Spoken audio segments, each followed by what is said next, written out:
versus the Petra from Pavelski. Now, Pavelski wants the run back after yesterday because Acno and Blaze absolutely destroyed Pavelski and Ninja, and it's starting off with absolute destruction as well. As always, man, you know, you can't take anything away from these players, man. This is just the type of destructions you're expecting to see now. This Petra, oh, okay, well, I mean, it didn't get the KO. Obviously, it would have been an easy KO if he got that ground pound, but I think he was facing the wrong way. Wasn't sure if he's going to get to line it up. Doesn't matter, though. Only taking one hit before he actually got that stock off. Acno all over Pavelski right now. Pavelski, you good? Okay. It was going to take a lot for Acno to find a stock there, but like if anyone was going to find the stock there, it truly was Acno. Using that weapon toss to interrupt Pavelski's edge guard there to get back to the platform safely. Now, we did just see 2 really slow sets. That's not going to be the case here. We're not going to see 4 to 4.5, 5-minute games coming out of this pairing of players. Yeah, man. Here we go. Throws that up. And not much really happened right there. Just kind of going ahead and get that orb. Another character now, again, man, the orb is just solid damage all around. You always get the access to the sidelights there. Easy damage. And with Petra being one of those higher force characters, you know, you're going to get some good damage on that for sure. Good knockback. But even so, man, can't really find his way in, man. The spacing right here from Acno kind of forcing Pavelski to think, you know, you got to come to me. And every time Pavelski does come to him, he ends up getting blown up. And that's something that does not bode well for Pavelski because we know him from playing Katars in the past. He's playing Gauntlets here. Some very up-close and personal weapons where you want to get on top of your opponent and stick to him. If Acno is thriving in those situations, that's part of Pavelski's whole game plan. So that's not something he can rely on, something that he's found success with in the past. It's going to be very tough. GCD Sig almost KOing that defense from Petra, holding on, but not enough for the second one. And that is a 2-stock here. Kind of bodied him right there, man. That was big damage for sure. Got to give it up again to the way that Acno played that first game, man. He was all over Pavelski. I mean, he really had Pavelski kind of lost in the sauce too, man. Like, I feel like he was kind of swinging for the hills, and yeah, they just were not. It was not happening. So, again, going right back in here with the Koji. Going to swap over to the Val, though. Keep that on one of those solid weapons. That is going to be the sword, and then, of course, the gauntlets on the other side as well. So, see what happens here.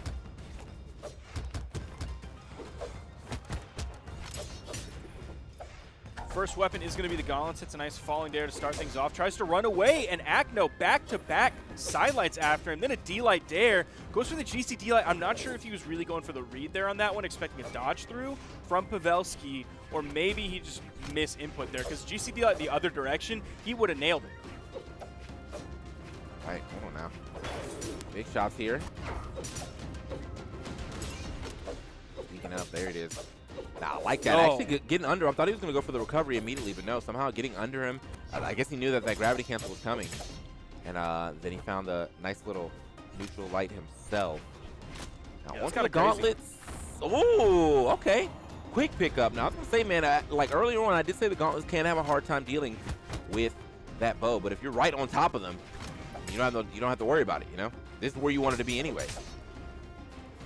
Weapon toss goes out, laser guided on that one. Gonna easily finish that one up. Has his pick of the weapons here.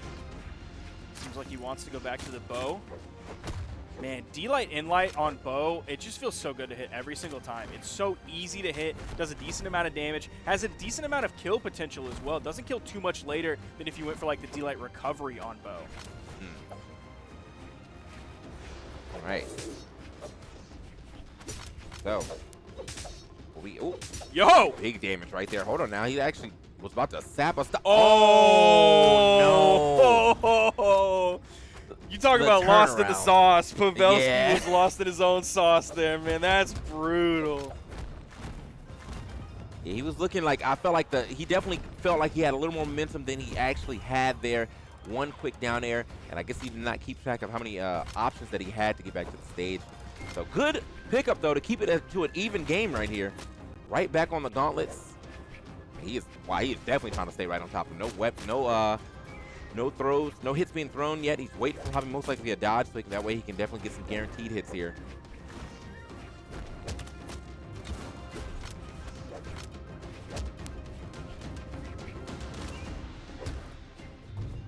Charging that one up. Pavelski actually has time to punish it, which can be tough against a character like Koji, that really high dex. Right now. He's doing it up. Boom. Find some nice hits there. Let's get the grab.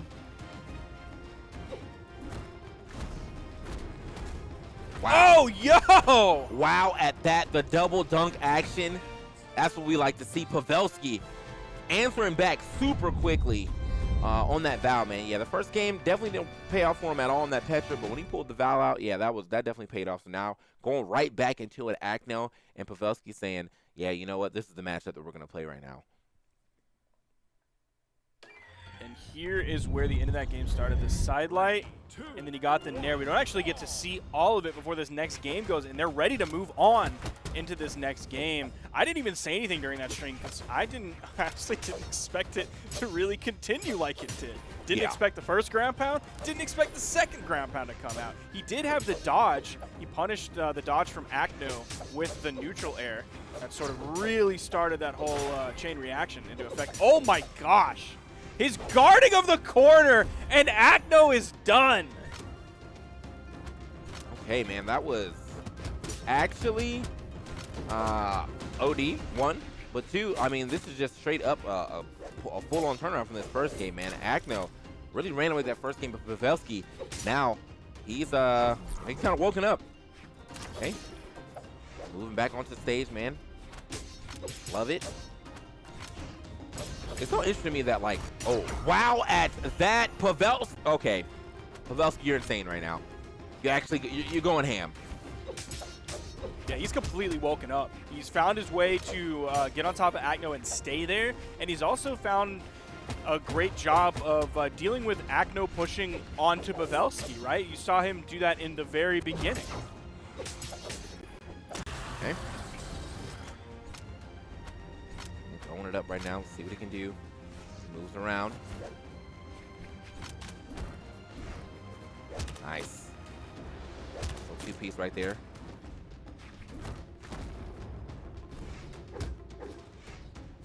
Yo, just barely finding priority there. And then on the GC side signature, Acno punishes.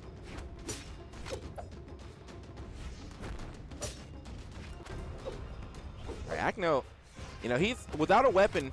Pavelski definitely is kind of just floating around looking for a way to get back to one. But Acno trying his hardest to starve, ends up starving himself with that weapon toss. And that was close to being it. Would not be able to take another one of those for sure. A weapon in hand for either one of them. You saw Acno on that first weapon toss making a smart move and just jumping over it and fast falling down. He had enough time because Pavelski was far away from him that he could just react with a jump and then fast fall down rather than burning his dodge and risking any more pressure from Pavelski, kind of charging after that once that dodge was burned. Yeah. So, these two, once again, going at it, man. Like, loving the gameplay that we're seeing today. From the EU, to be honest. Oh, wow. Big pickup, easy pickup, to be honest. And again, another kind of dominant game right there from Pavelski. That first game, Acno really popped off, but after that, that's been kind of it. Pavelski's like, I guess he took all the data from that first game and just applied it to the rest of these, and Acno now has to start doing that himself. Otherwise, yeah, man, he's got to be out of here. But you can see the difference in their little titles. 1v1 World Champion in 2020, and then the 2v2 World Champion Rotterdam in 2019. He said, hey, you ain't got that one-on-one yet, though. What's up? Yeah, there's definitely, in terms of the resume, a huge difference between these two players, though both have achieved many great things in Brawlhalla.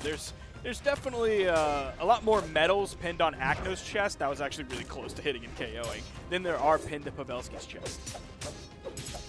Oh, are we going to see him do it again? Hey. Say, it's a general and colonel right here, man. You know, like, I'm outranking you just a little bit. Nice. Yeah, Acno's definitely going to pull rank every time. Okay. Okay, big punches right there. Good stuff. Oh, gets the weapon toss as well. Now, what can he do for the pickup? Not going to be able to get that a little too far back for the downlight. I think if he did it a little further up, he would have got the easy downlight recovery. Now, both of them on swords. It's really about who's going to find the finisher. Oh, he almost got the counter finisher. That would have been nice. Yeah, the D-Light Dare recovery. If you don't hit it at the right angle, then it sends your opponent too far to the left or the right. Weapon toss to clean that one up, but sends your opponent too far to the left or the right for you to actually pick up that recovery. Great option from Pavelski to sort of realize that once the recovery didn't actually make contact with him, to start mashing that recovery button to hopefully get the turnaround. D-Light gravity cancel neutral heavy for the KO option off the top. It's going to give Acno his choice of weapons. And it's going to be several seconds before a weapon spawn comes in. Now it comes in all the way on the left side. Pavelski kind of blessed for that. He was like mid-move hitting Acno to send him away when that one came in so he could walk over and grab it. Right. So like this game right here is actually quite close. I will give that up for sure. But at the same time, looks like Acno is somewhat realizing the mistakes that he made in these last two games. And we could be potentially seeing a game 5. That was all Acno right there. Just a bunch of down airs, then finds the up air, and then a neutral air, and then into the recovery. A lot of these neutral airs in this game are basically up airs, though. I honestly hold up sometimes when I'm hitting like neutral airs for certain weapons, so like. Understandable. You got years and years and years and years of muscle memory on that. Yeah. Understandable. Here we go. He steered heavily away with that recovery. I'm not sure why he chose to do that, because it did hit in the very beginning. It's not like that was something that he maybe had muscle memory doing. I'm not sure about that, steering away the recovery from Acno there. Maybe he just didn't want to get the big launch so he could follow up immediately after. I think Acno, he might actually have this one in the bag for sure. Pavelski not really finding the answers here this time around. Okay, wait a minute. Not enough. That was a nice option though. Get some good damage. Couldn't really set up for an edge guard situation there, so trying to go for it again. Gets the gravity cancel D-Light, but no recovery after that. Wow, speaking of another one. Ooh. That was a nasty finish to that. We've seen multiple vertical moves coming out now from both players. You regularly seen 2 sword recoveries coming out. We just saw 2 unarmed recoveries. And if you're talking about the down direction in the vertical space, we saw the amazing double ground pound from Pavelski's gauntlets earlier. So when they get one big hit off the top, you need to be ready for another one to come out, especially if the first one was like close to killing. Man, that was super nice right there from Acno for sure, man. Like, I feel like he really kind of turned on the Jets on as far as like when he had advantage. Like, he pushed his advantage very far, which is really good for him. But now here we are into game 5. EU knows how to get to game 5 every time, man. Like, y'all will drop the first game in a 3-stock format and then still make it to game 5. I don't know how it happens here, but that is definitely the EU classic. More juggling coming out. Both players starting off sword v sword in this game. Acno a little bit in the lead. The D-Light Dare is going to turn Acno yellow. That means that Dare kind of put him right into that 50 damage territory.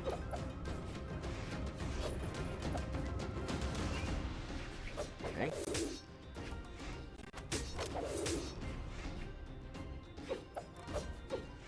Oh, look how many whiffs are coming out. That's crazy. Yeah. I mean, they were like right next to each other too, man. Whiffs on whiffs. But like, you know, sometimes the way that they're dropping these attacks, it seems like they're relatively safe though. So, you know, doing retreating neutral airs and retreating down airs and things like that, it works out for you. However, it's like it's working out a little bit more for Acno, finding another stock there with the recovery. This time with the bow this time instead of the unarmed recovery. But Acno looking good. Not really too damaged yet, or not really too threatened outside of maybe a very high up neutral stick from Val. Juggle game from Acno, keeping it going. Pavelski was airborne for like 6 seconds.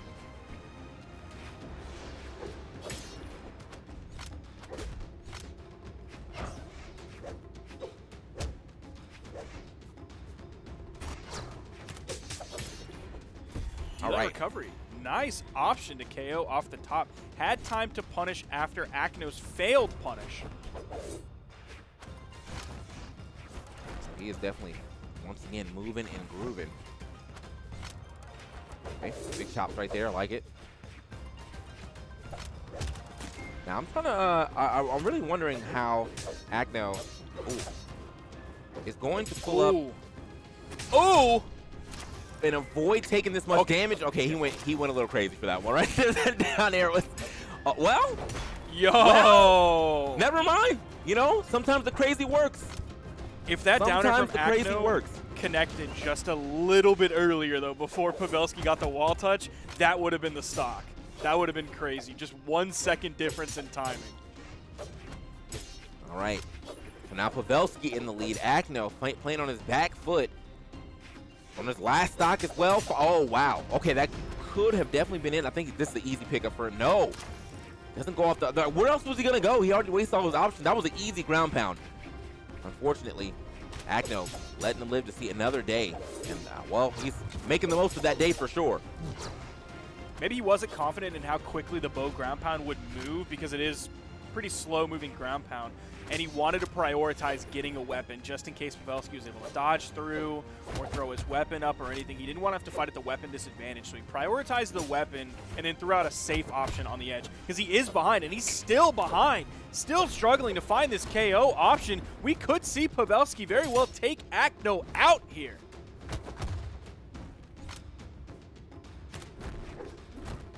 All right, that was, well, that was kind of a stomp right there from Pavelski in that second game for sure, or that last game for sure. The 2-stock victory. Pavelski, you know, like Acno definitely was able to get it to a game 5, but just could not surmount that game 5 as Pavelski kind of like turned the jets back on again. Pretty much every win that Acno got, the win right after for Pavelski was very strong. So that game 2 win and that game 5 win, really good for Pavelski. But good, you know, good stuff for both players. I mean, obviously, making it this far, Pavelski's going to be the one moving on.